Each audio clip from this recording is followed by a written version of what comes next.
오늘은 하나님의 부르심이라는 제목으로 말씀을 함께 나누기를 원합니다. 지난 주일에 예수님의 십자가의 의미에 대해서 살펴보았습니다. 예수님의 십자가의 죽음이 우리에게 중요한 이유는 예수님의 십자가의 그 죽음 때문에, 죽음으로 인해서 우리의 죄의 문제가 모두 해결되었기 때문입니다. 예수 그리스도의 그 희생으로 하나님께 나아가는 새롭고 산 길, 바로 생명의 길이 열리게 되었다고 성경은 말씀하고 있습니다. 우리는 오직 예수 그리스도를 통해서만 하나님 앞에 나아갈 수가 있고, 그리고 예수님을 구원자와 또 삶의 주인으로 그렇게 믿고 고백하는 사람은 하나님의 자녀가 되는 권세를 얻는다고 성경이 말씀하고 있습니다. 오늘은 하나님의 부르심, 바로 이 전도에 대해서 살펴보기를 원합니다. 우리는 전도를 할 때 죄의 문제에 대해서 생각할 수밖에 없습니다. 이 죄를 이야기해야 예수님이 오신 이유를 알 수가 있기 때문입니다. 우리에게 죄가 어떻게 들어오게 되었을까요? 처음 하나님께서 창조하신 이 세상은 하나님의 계획대로 창조되었습니다. 참 하나님은 에덴 동산에서 아담을 청지기로 그렇게 세우셨고, 또 통치하고 다스리는 역할을 아담에게 맡겨주셨습니다. 그리고 하나님께서는 사람을 창조하실 때 자유의지를 가진 그런 존재로 인간을 창조하셨습니다. 그러면서 선악과를 먹지 말라고 하셨습니다. 이 선악과를 먹지 말라라고 하는 이 명령은 하나님과 인간 사이의 관계를 규정하는, 규칙적으로 정하는 그런 중요한 일이었습니다. 그러나 사탄은 인간이 선악과를 먹으면 죽지 않고, 그리고 오히려 하나님처럼 돼서 선악을 알게 될 것이다 라고 이야기를 합니다. 이 사탄이 말한 내용, 바로 하나님처럼 돼서 선악을 알게 될 것이다 라는 이 말의 뜻은 하나님과 동등한 위치, 하나님과 똑같은 위치에서 서게 된다는 것을 이야기합니다. 즉, 다시 말하면 하나님의 위치에서 인간이 선과 악을 결정하게 된다는 뜻입니다. 하나님의 뜻을 따라 세상을 다스려야 되는 그 인간이 하나님의 뜻과 기준대로 세상을 다스리지 않고 이제 살게 된 것이죠. 선악과를 먹은 것은 하나님 없이 내 맘대로, 내 스스로 절대적인 통치를 해보겠다고 선언한 것과 마찬가지인 것입니다. 이 아담과 하와는 하나님이 먹지 말라고 하신 선악과를 먹음으로써 하나님과의 관계를 깨버리고 말았습니다. 사탄의 유혹에 빠져서 인간은 하나님과의 관계가 분리되었습니다. 그 일로 인해서 인간의 삶에 찾아온 아주 중요한 모습 가운데 하나가 바로 결핍입니다. 그때부터 인간의 삶에 수많은 문제들이 일어나게 되었습니다. 병들고, 또 죽음이 찾아오고, 또 살인이 일어나고, 또 착취가 벌어지면서 이 땅에 하나님께서 처음에 정해놓으셨던 질서가 무너지기 시작했습니다. 그리고 극심한 결핍이 우리의 삶에 찾아오게 되었고, 이 땅을 지배하게 되었습니다.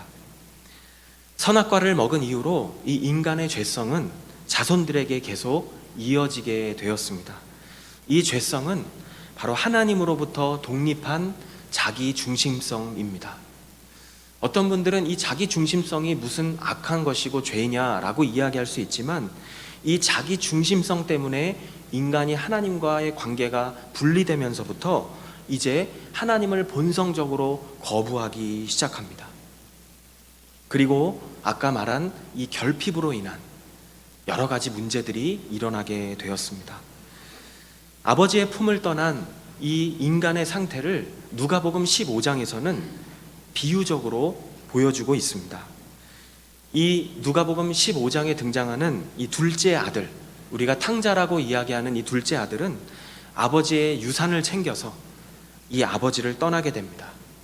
아버지로부터 완전한 독립을 선언한 것입니다. 이 아들이 이방 나라로 갔다라고 성경이 말씀합니다. 이방 나라로 갔다는 것은 다시는 아버지께 돌아오지 않을 것이라는 마음을 보여줍니다. 그런데 이 둘째 아들이 아버지를 떠난 순간부터 찾아온 것이 있습니다. 그것이 바로 결핍입니다. 이 아들은 일정 기간 동안은 아버지에게 받은 그 자본, 자신에게 주어진 그 자본을 가지고 먹고 살게 됩니다. 그런데 그것도 일시적일 뿐이지 얼마 가지 못합니다. 예전에 신학교에서 교수님께서 이 땅에서 막 뽑아온 나무를 가지고 한번 설명해 주셨던 것이 기억이 납니다. 지금 이 둘째 아들의 상태, 아버지의 품을 떠난 둘째 아들의 상태가 바로 땅에서 막 뽑은, 뿌리채 뽑은 나무와 같은 것입니다. 그 나무는 당장은 죽은 나무처럼 보이지 않습니다. 어느 정도까지는 살아있는 상태를 유지하기 때문에 생명이 있는 것처럼 보입니다. 그러나 시간이 지나면 그 나무는 시들어 죽을 수밖에 없습니다. 이것이 바로 하나님을 떠난 인간의 상태라고 성경이 우리에게 말씀하고 있습니다. 하나님을 떠난 인간은 스스로 고립되어 버리고, 그리고 그 고립된 채로 불안함을 느끼고 두려움을 느끼고 또 공허함을 느끼면서 살아가는 존재가 되어버리고 말았습니다. 이 아담은 하나님으로부터의 독립을 원했습니다. 그러나 그것은 하나님과의 분리, 그리고 두려움, 그리고 공허함이라는 결과를 가지고 왔습니다. 이 아담이 선악과를 먹은 바로 그 이후에 하나님의 낯을 피해서 두려워 숨었다라고 창세기 3장 8절이 말하고 있는 것을 보면 이 죄를 짓고 난 이후에 인간의 모습이 어떻게 변해버렸는지를 말씀하고 있습니다. 이것이 죄로 인한 인간의 상태입니다. 그러나 사랑의 하나님께서는 우리를 포기하지 않으시고 구원의 계획을 약속해 주셨습니다. 바로 이 회복의 역사, 회복의 여정이 바로 성경의 구원 역사입니다. 예수님은 우리가 받아야 될 이 모든 죄값을 대신 짊어지셨습니다. 그리고 십자가에서 죽으셨습니다. 그리고 우리가 다시 하나님 앞으로 나아갈 수 있는 새롭고 산 길, 생명의 길을 우리에게 만들어 주셨습니다. 그리고 성경은 요한복음 1장 12절에서 이렇게 말씀합니다. 예수님을 맞아들인 사람들, 곧 그 이름을 믿는 사람들에게는 하나님의 자녀가 되는 특권을 주셨다라고 성경이 우리에게 말씀하고 있습니다. 누구든지 내가 지금까지 어떻게 살아왔던 상관없이 자기중심적으로 살아왔던 자신의 죄를 하나님 앞에 회개하고 또 예수님을 자신의 구원자와 삶의 주인으로 믿고 받아들이는 사람은 하나님 아버지의 품으로 다시 돌아갈 수 있는 그 기회가 주어지게 된 것입니다. 이것이 바로 기쁜 소식, 복음인 것입니다. 이 복음이 정말 놀라운 이유는 한 사람의 정체성을 완전히 바꿔버리기 때문에 그렇습니다. 하나님의 자녀가 되고 나면 하나님 한 분으로 충분하다라고 하는 영혼의 만족감을 누리게 됩니다. 그리고 하나님이 나와 함께하고 계신다라고 하는 이 친밀함을, 하나님과의 연결을 이 땅에서부터 누리며 살아가게 됩니다. 한 사람이 예수를 믿는다는 것은 단순히 윤리적으로, 도덕적으로 바뀌는 것을 의미하지 않습니다. 그 사람의 정체성이 완전히 바뀌어버리는 것입니다. 하나님의 자녀라고 하는 정체성을 가지고 살기 때문에 세상에 보이는 것에 연연하지 않습니다. 상황과 환경에 휘둘리지 않습니다.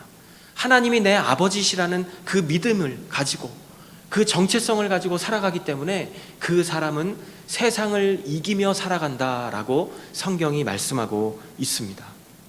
이러한 기쁜 소식, 이러한 복음을 하나님께서는 모든 사람이 알기를 원하십니다.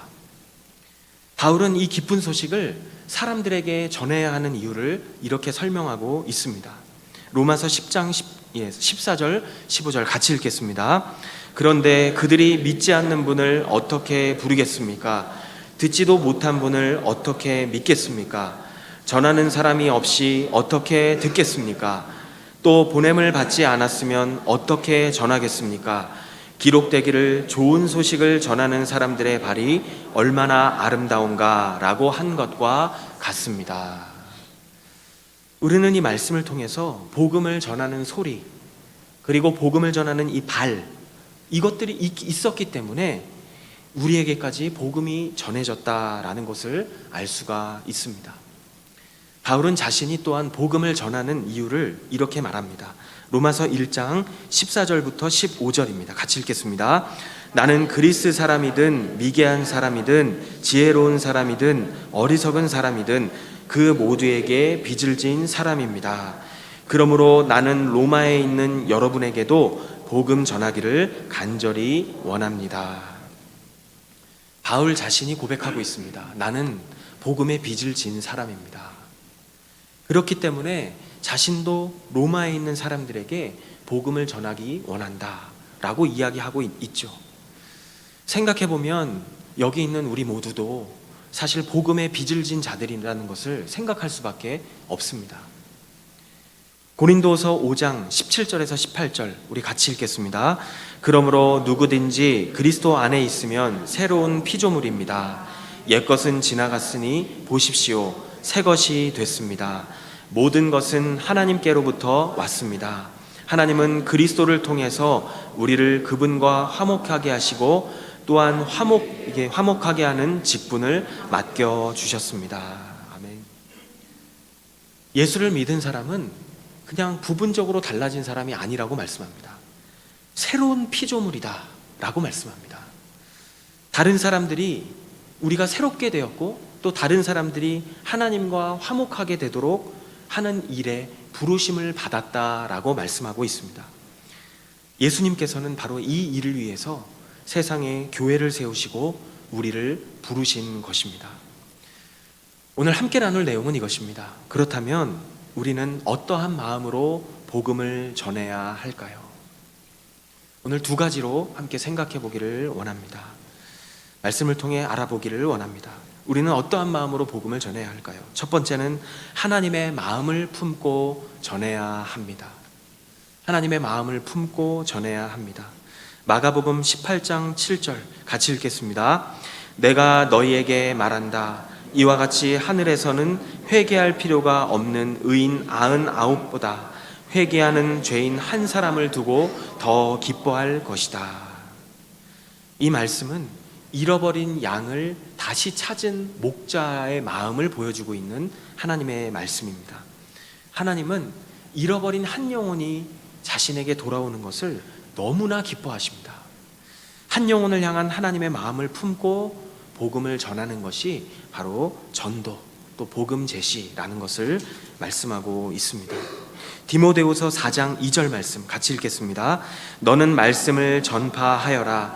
때를 얻든지 못 얻든지 항상 힘써라.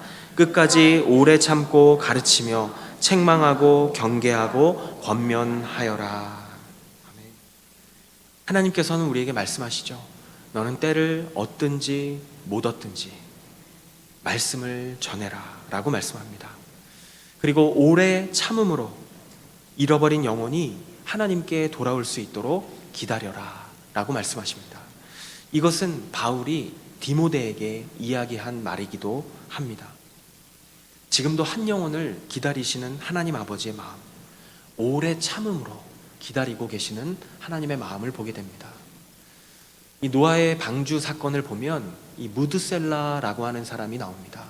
이 무드셀라라고 하는 이름의 뜻은 오래 참으신다라는 이름의 의미를 가지고 있기도 합니다. 하나님은 수백 년 동안 노아에게 방주를 짓게 하시면서 이 무드셀라의 죽음과 함께 하나님의 심판이 시작될 것을 예고적으로 보여주셨습니다. 그런데 무드셀라가 969세를 살았습니다. 이것은 하나님께서 얼마나 오래 참으셨는지를 보여주는 것입니다.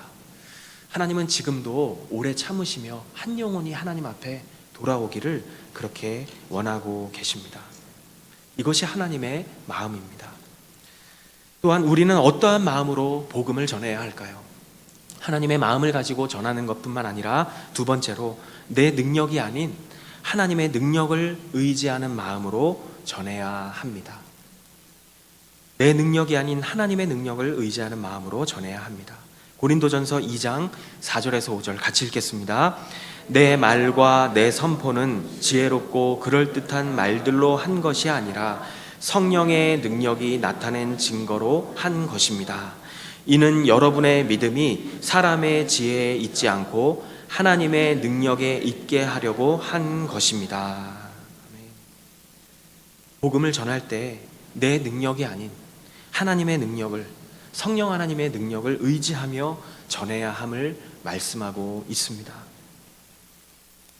정말 그런 것 같아요. 전도는 내 힘으로 되는 것이 아니구나 하는 것을 생각해 보게 되는 것 같습니다. 하나님의 능력, 의지한다. 성령의 능력을 의지하는 것은 무엇일까요? 그것은 기도입니다. 골로새서 4장 2절에서 4절 같이 읽겠습니다. 항상 기도에 힘쓰고 기도 가운데 감사함으로 깨어 있으십시오. 또 하나님께서 우리에게 전도의 문을 열어주셔서 그리스도의 비밀을 말할 수 있도록 우리를 위해서도 기도해 주십시오. 나는 이 일 때문에 매여 있습니다. 내가 마땅히 해야 할 말로 그리스도의 비밀을 나타낼 수 있도록 기도해 주십시오. 우리가 기도한다는 것은 하나님의 능력을 신뢰하고 의지한다는 것입니다. 그래서 기도는 하나님의 살아계심을 믿는 사람만이 할 수 있다라는 이야기가 나오게 됩니다. 복음을 전할 때도 마찬가지라고 성경이 말씀합니다. 하나님께서 우리에게 전도의 문을 열어주시도록, 그리고 그리스도의 비밀을 말할 수 있게 해주시도록 하기 위해서 우리는 기도에 힘써야 함을 이 말씀을 통해서 확인할 수가 있습니다. 항상 기도에 힘쓰고 또 기도 가운데 깨어 있어야 함을 말씀하고 있습니다. 나 혼자 하기 어렵다면 주위에 있는 사람에게 기도의 도움을 요청하는 것, 그것도 방법이 될 수 있음을 생각해 보게 됩니다. 하나님은 기도를 통해서 일하십니다.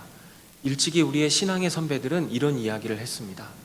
사람이 일하면 그것으로 끝나지만 사람이 기도하면 하나님이 일하십니다. 다시요. 사람이 일하면 그것으로 끝나지만 사람이 일하면 하나님께서 일하십니다. 하나님은 우리에게 기도하라라고 말씀하십니다. 우리와 함께 일하기를 원하십니다. 하나님께서는 예수 그리스도를 통해서 누구든지 하나님께 나아갈 수 있는 길을 우리에게 열어주셨습니다. 인간 스스로가 하나님을 떠나서 죄 아래 살게 되었지만 그 무엇도 끊을 수 없는 예수 그리스도의 그 사랑이 나의 모든 죄를 용서받게 해주시고 또 하나님과의 관계를 회복시켜 주셨습니다. 그리고 이 하나님의 사랑을 모든 사람이 알기를 원하십니다. 오늘 본문인 디모데전서 2장 4절, 우리 디모데전서 2장 4절 말씀을 같이 읽고 기도로 마치도록 하겠습니다. 같이 읽겠습니다. 하나님은 모든 사람이 구원을 받으며 진리를 깨닫게 되기를 원하십니다. 아멘. 기도하시겠습니다.